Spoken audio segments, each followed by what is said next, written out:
Awesome. My name is Gerald Fitzgibbon. I'm running for Vice President for the 2016-2017 year.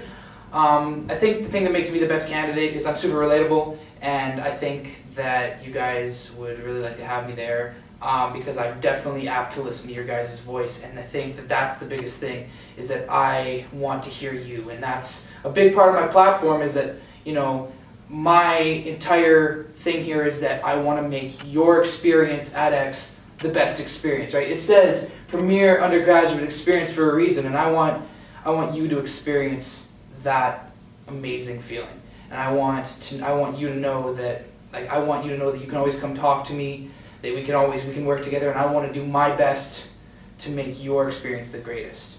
And so that would include things like, you know, making DCB available off campus or even on all of campus. That'd be things like more accessibility for counseling, for mental health and sexual violence awareness, right? Keeping up to date with the mental health and sexual violence awareness that we've been doing such a great job at you know, portraying outwards, you know, with this new place Slut and the slut shaming awareness conferences and stuff, and, you know, making these opportunities more available and readily accessible. That is also another thing with Vice President. The job is very oriented to academics, and academics is a huge part of the school because first and foremost we are students. And so I guess the thing that I'd like to work on there is, you know, making things like the writing center or the travel rooms more accessible to you guys. You know, better hours, better things that are better convenient to you, so that you guys can excel at being students.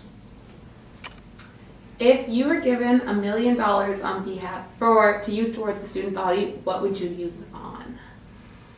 Well, currently we are working on projects for the Mulroney Center as well as possibly a new building, a new Bloomfield building. So most likely the money would go to fund these new academic spaces that we can envision, that we're envisioning right now. And so one of the things that definitely have been addressed by multiple people is that there's not a lot of study space, right? You know, if during exams, if you're not at the library at 7 a.m. because it opens at 8:30, you're not going to get a spot, and that's totally not cool. So one of the things that we would really like to do is if I had $1 million donated, I'd like to put it towards a facility that would allow us to have better study space, better academic resources within that space. I'm wondering if your love's still strong.